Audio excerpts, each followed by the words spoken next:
સુરતમાં આમ આદમી પાર્ટી દ્વારા સુંદરકાંડનું આયોજન, જ્યાં સિંગણપોર કનથેરિયા હનુમાન મંદિર ખાતે સુંદરકાંડનું આયોજન કરવામાં આવ્યું, જ્યાં ગોપાલ ઇટાલિયા, પાયલ સાકરિયા ઉપસ્થિત રહ્યા।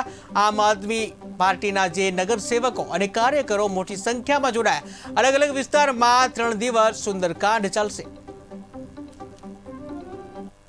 અયોધ્યામાં જે રામ જન્મભૂમિ ને મંદિર પ્રતિષ્ઠાને લઈને સુરત શહેરમાં પણ આમ આદમી પાર્ટી દ્વારા સુંદરકાંડનું આયોજન કરવામાં આવ્યું છે।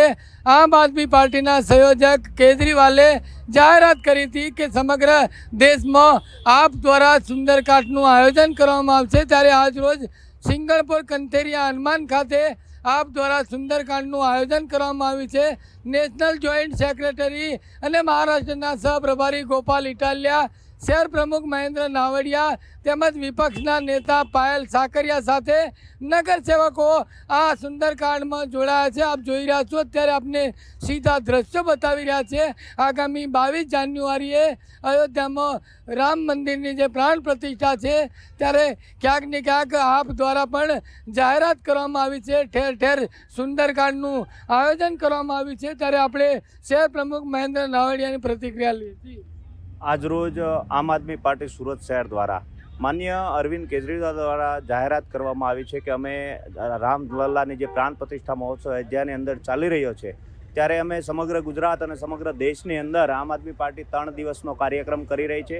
આજે અમારો પહેલો કાર્યક્રમ છે સુરત કતારગામ વિધાનસભાની અંદર કંથરિયા હનુમાનજી મંદિર।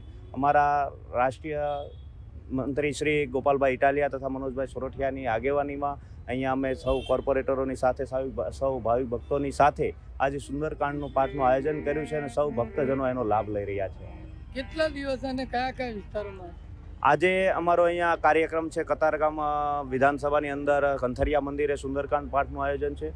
બીજા દિવસનો કાર્યક્રમ વોર્ડ નંબર 17ની અંદર અમારું જ્યાં કાર્યાલય છે ત્યાં રામધૂનનું આયોજન કરવામાં આવ્યું છે, અને ત્રીજા દિવસે અમે સુરતની અંદર 12 જગ્યાએ અલગ અલગ વિસ્તારની અંદર પ્રસાદ વિતરણ સાથે રામધૂનના આયોજનો પણ કરેલા છે।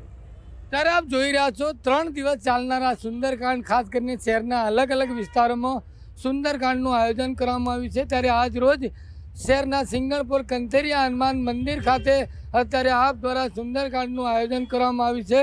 ત્યારે આપણે national joint secretary Gopal Italia જેઓની પ્રતિક્રિયા લઈએ। ગોપાલભાઈ, આયોજન ઘણા હજારો વર્ષો પછી ભારતના આરાધ્ય દેવ અને સમગ્ર દુનિયાના આરાધ્ય દેવ ભગવાન શ્રી રામનું અયોધ્યામાં પુનઃ એકવાર આગમન થઈ રહ્યું છે, અને હવે ભગવાન શ્રી રામ બિરાજમાન થવા જઈ રહ્યા છે। એવા ઐતિહાસિક અને પવિત્ર પ્રસંગે આમ આદમી પાર્ટી 3 દિવસનો ધાર્મિક સત્સંગ કાર્યક્રમ જાહેર કર્યો છે। તેના અનુસંધાનમાં ભગવાન શ્રી રામ જે બિરાજમાન થઈ રહ્યા છે એની ખુશી વ્યક્ત કરવા, એ ઉત્સવને મનાવવા અને આ ઐતિહાસિક ક્ષણના સાક્ષી બનવા માટે આજે શનિવારના શુભ દિવસે કંથેરિયા હનુમાનજી મહારાજના સાનિધ્યમાં હનુમાન ચાલીસા સુંદરકાંડ સત્સંગનું આજે આયોજન કર્યું છે। ખૂબ મોટી સંખ્યામાં અમારા કાર્યકર્તાઓ, અમારા બધા જ પદાધિકારીઓ સૌ જોડાયા છે, અને આ સમગ્ર 3 દિવસ દરમિયાન આમ આદમી પાર્ટી સમગ્ર ગુજરાતમાં ભક્તિમય માહોલમાં, ભક્તિમય વાતાવરણમાં ભગવાન શ્રી રામ, મા સીતાજી અને ભગવાન શ્રી રામના પરમ ભક્ત હનુમાનજીના ઉપાસના કરશે। 3 દિવસ સુધી આવા સુંદર માહોલમાં ઐતિહાસિક ક્ષણના સાક્ષી બનશે, ઉજવશે।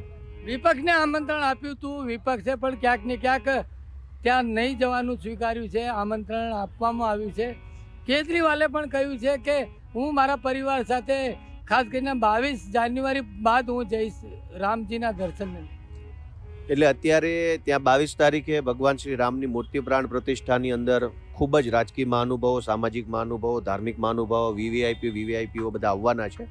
તો ત્યાં સુરક્ષા વ્યવસ્થા અને અન્ય વ્યવસ્થાના કારણોસર ટ્રસ્ટ દ્વારા અને માનનીય પ્રધાનમંત્રીશ્રી દ્વારા જેવો આગ્રહ રાખવામાં આવ્યો છે કે 22 તારીખે બને ત્યાં સુધી ઓછા માણસો ત્યાં આવે, જેથી કરી વ્યવસ્થા સચવાઈ રહે।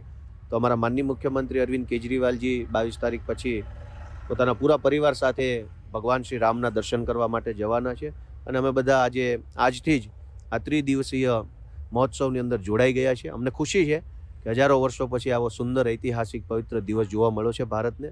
અમે ખૂબ ખુશી વ્યક્ત કરીએ છીએ અને જરૂરથી ભગવાન શ્રી રામના દર્શન કરવા માટે પણ આવનારા દિવસોમાં જઈશું। ત્યારે આપ જોઈ રહ્યા છો, અત્યારે સમગ્ર સુંદરકાંડના આયોજનમાં ખાસ કરીને નગરસેવકોની સાથે સાથે મોટી સંખ્યામાં આપના કાર્યકર્તાઓ જોવા મળી રહ્યા છે.